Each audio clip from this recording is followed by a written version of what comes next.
Good morning to all my friends and family, and welcome to this episode of Jim's 5am Club. Here I am at this magnificent vantage point on Circular Quay train station.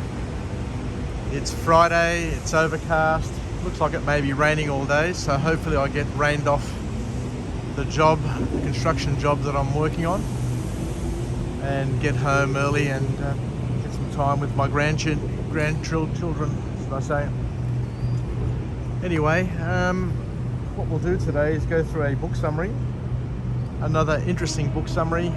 Never ceases to amaze me how much we can get out of these book summaries. Today's book summary is entitled The Joy of Missing Out by Tonya Dalton. Another look at productivity and what we can do to try and get as much out of our lives as possible. And the author kicks off the book with a call to action, which makes a lot of sense given how busy we are in our lives. And that call to action is that we need to stop the glorification of busy and change our mindsets and redefine what it means to be productive. Because productivity is not about doing more, it's about doing what's most important to each and every one of us. And importantly, busy does not equal productive. So the first formal point to come out of this book is where the author talks to us here and says that we need to figure out what is most important to us from top to bottom, and to use our time accordingly, and to allocate our time to the importance of the things that we deem important in our lives.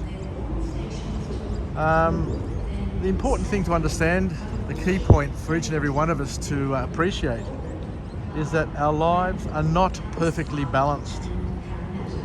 So we shouldn't be trying for perfection. We just need to ensure that what we're doing at a particular point in time throughout the day is the most productive thing that we could be doing at that point in time. The reality is that our lives are dynamic, and we're constantly juggling. And the metaphor from a juggler is that at any point in time, a juggler who has 3 balls, for example, who's juggling 3 balls, at any point in time, 2 of those balls are in the air and only 1 is in the hand. And similarly, we need to use this metaphor. We need to learn from this skill to juggle in life and to juggle the things that we do. And the author, using this juggling metaphor, says that we should try and maybe divide life into 3 areas, into work, personal and home. And it's all about quality and not quantity. So we need to try and identify what are the quality things that we can do to get the most out of those 3 areas of our lives. The second formal point that comes out of this book is where the author talks to us here and says that we need to start living better by developing good healthy habits. And a good healthy habit is considered to be the right habit, not for everybody else, not for your parents, not for your siblings, not for your partner, but the good habits, the right habits for you. Interestingly enough here, I've seen this referred to a few times, but the author here puts some science behind it, where she says to us that it takes 66 days for the brain to get accustomed and to accept and to welcome a habit. So in order to have healthy habits, we need to eliminate the unnecessary items and the unnecessary habits in our lives, because what we don't want to do is we don't want to overwork ourselves, because it's important. This is a very, very important point. We don't want to overwork ourselves, because our brain consumes 20% of our daily calories. 20% of our energy, and we simply don't want to drain our brain. So in order to make the most of that, the author says that we need to save energy where possible by automating habits where we don't have to think about them, they just happen. So I'll just get on this train here, so just bear with me. I'll get on the train and I'll continue the book summary. It's going to be a rainy day, as I said, but I'll head off to work. So let me just take a seat and bid farewell to Circular Quay for this other morning. So the author goes on to say that we also need to spend some time and learn how to press pause from time to time and enjoy the little things that we have in our lives. And in order to enjoy those little things, we need to have some unstructured aspects to our day. So to make the most according to unstructured time is what the author suggests. So productivity isn't all about just work and do.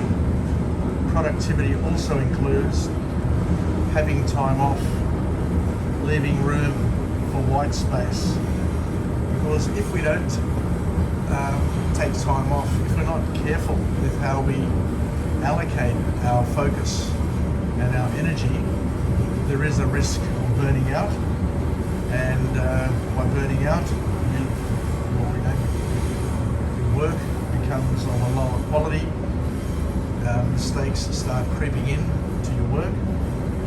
And look, I've worked in high-performing teams throughout my career as a commercial manager, and it is a reality that sooner or later, if you don't take time off, if you don't recreate, if you don't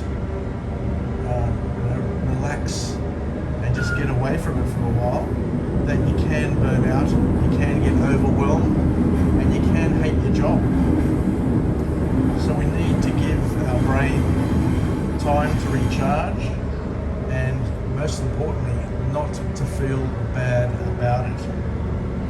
Because rest is a necessary preoccupation or occupation. It is necessary, and it's not a luxury. We need to understand this. We need to get it through our thick skulls that taking time off, taking an RDO, having a rest, having a break for lunch, having a break for morning tea, it's important to our functioning. And not having rest or not having a break doesn't make you more productive. It may make you less productive and more error-prone or open to damage and risk of getting injured, or creating damage or risk to other people around you. So each and every one of us have a responsibility and accountability and a duty to each other, to ourselves, to our families, and to all of those around us to disconnect completely from time to time, in order to give our brains, to give our bodies, to give our souls an opportunity to replenish the energy and to look forward to a new start. So thank you very much for joining me on this episode of Jim's 5am Club. The book that we've just gone through is only a quick book summary this morning, which is good. It's called The Joy of Missing Out by Tonya Dalton.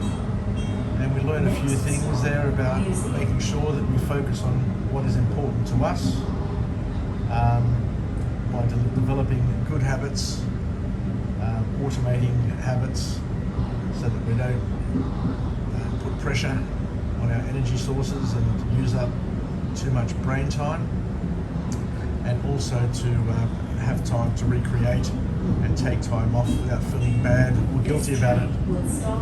I look forward to coming to you again from a different location with a different message of empowerment, where we can join forces and be partners in each other's growth and development, where we can live, learn and pass it on and enjoy this Friday, regardless of what the weather is.